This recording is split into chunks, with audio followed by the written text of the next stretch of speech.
So the de Broglie, excuse me, the Bohr model, the de Broglie-Planck model of the atom. All right, so we're going to start off with a nucleus, just a happy little nucleus. And you guys, I want you to draw with me too, because the act of drawing really helps you learn it. It puts it in your cortex. Okay, so we're going to start out with a nucleus, and I think we'll use the element neon.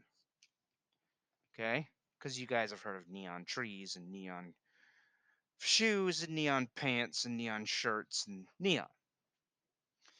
And neon has electrons that are present in the first energy level and electrons that are present in the second energy level. Now, how many of you remember how many electrons you can put in the first energy level? How many can you put? Oh, yes, two. Very good. Some of you remember that. Two. One, two. And how many of you remember how many electrons we could put in two, the second energy level? Yes. We put eight. One, two, three, four, five, six, seven, eight. Okay, certainly not symmetrical, whatever. Okay, now the thing is, Bohr said that each energy level is higher than the other one and it has more energy to it. Well, where did he come up with all this idea?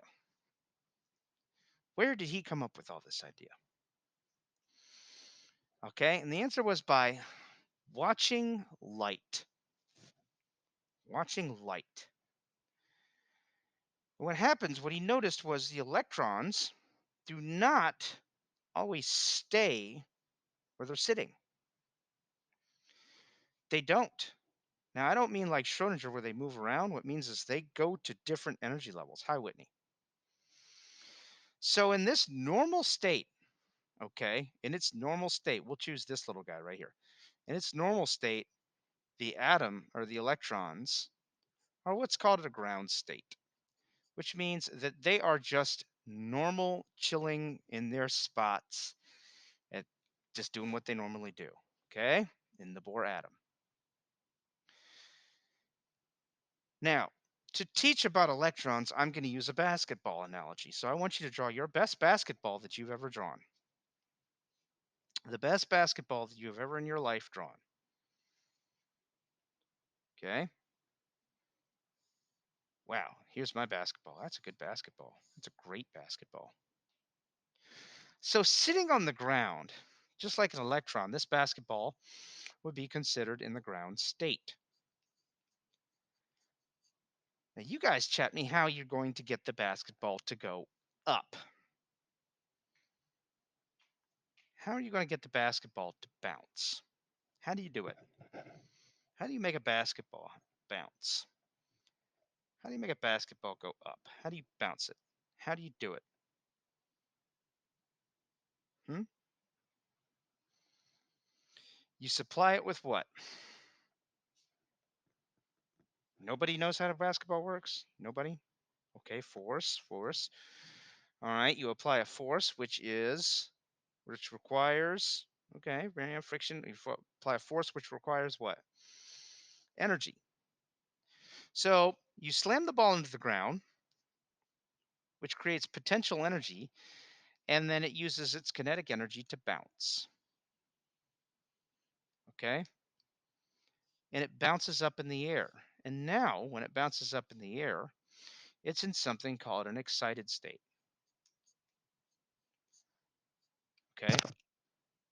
That should say excited. It's excited to be in the air. Just like when you guys jump for joy, you're in the air. But what goes up must do what? What goes up must do what? Come down. So what goes up must come down, so it comes back to the ground state. Now, it turns out that electrons do the exact same thing. This electron that's sitting in the ground state right here, when provided energy into the atom, can actually go to a higher energy level. The electrons just sit there.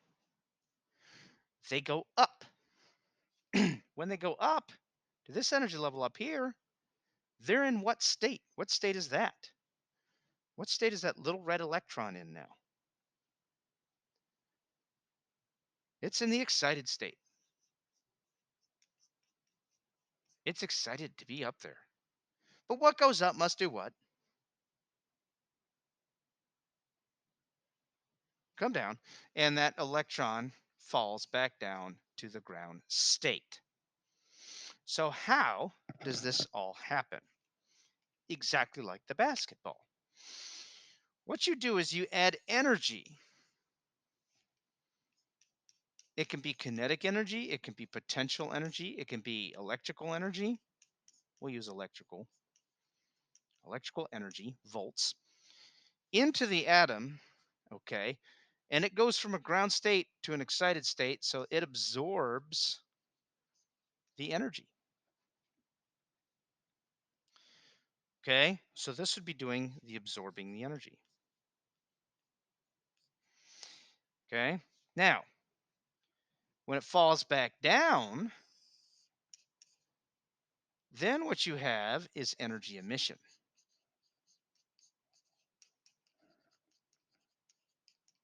Okay? And it falls back down. Now, something happens. When you bounce a basketball on the ground, does it make a sound? Yes. It goes ping, boing, bing, bing, splat, whatever. Makes a sound. The sound is caused by the deformation and the impact on the ground. Well, that's a form of energy, guys. When you bounce the basketball, you have friction on the ground. And that friction on the ground creates thermal energy and it also makes a sound. Well, you don't smack electrons on the ground, but here's what does happen. Instead of sound, you give off light and heat. And sometimes the light and heat can be seen as colors. Yeah, okay, as colors. So you have energy emission and light and heat given off. Does that make sense? Now, okay, you notice I colored this red, right? Well, that's part of the what? The rainbow. Red. What's the rainbow? Chat me the rainbow. What are the colors? Roy. What? Chat me the colors. Roy. Red, orange. What's the next one? Yellow. Green. Blue. And I don't have an indigo pen, so I'll just use indigo. And then violet. Roy G. Biv. Okay. Roy G. Biv. Well, guess what? Mr. de Broglie knew about Roy G. Biv. And he said, colors. Colors are basically energy. And when that electron bounces up and down like a basketball, waves of colors are emitted. So remember we talked about de Broglie knew that it was waves of colors. It was waves. Electrons could be particles or waves. They follow wave-like patterns. Well, it turns out they emit waves of energy when they do this. Now, here's something else that's really going to blow your universe. Colors aren't real. Colors aren't real. They're created in your mind. Yeah. Did you ever notice somebody that was red-green colorblind? What about a dog? What color does a dog see? Dog just sees brown. Okay. Yeah, there are colorblind animals. Colors aren't real. Colors are just wavelengths of energy. So light energy in the form of colors because the colors are in your mind. So this guy named Max Planck knew about this. Max Planck knew that. And he said, aha, every time you see different colors, that is a different wavelength of energy. Okay? And he said the closer that you get to violet,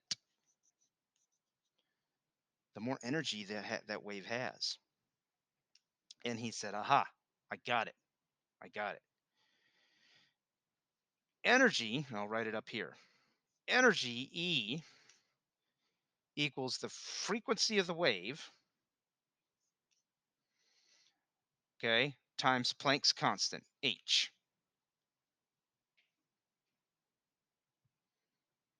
All right? A frequency of a wave times the Planck's constant, H. That's the equation he came up with. He knew that energy and frequency were related.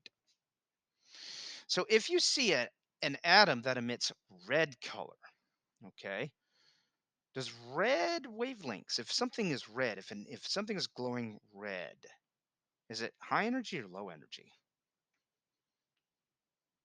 Good, it's low energy.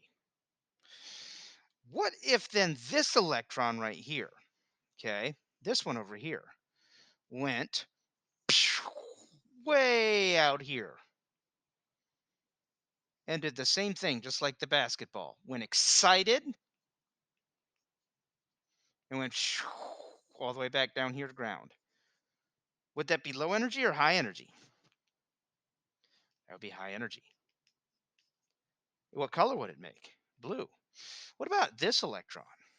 What if it went way off the board into the excited and then came back down? Well, then would that be low energy or high energy?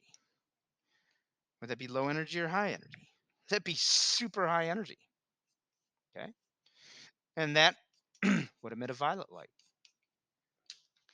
And so, guys, it was all of this work that led Bohr to figure out that there were energy levels in an atom, into an electron.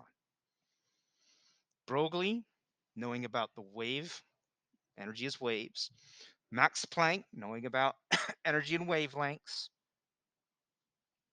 And Bohr figuring out, oh, well, uh, then they're different energy levels. Okay? Screenshot that. Screenshot. Screenshot. Screenshot. Type screenshot after you screenshot it.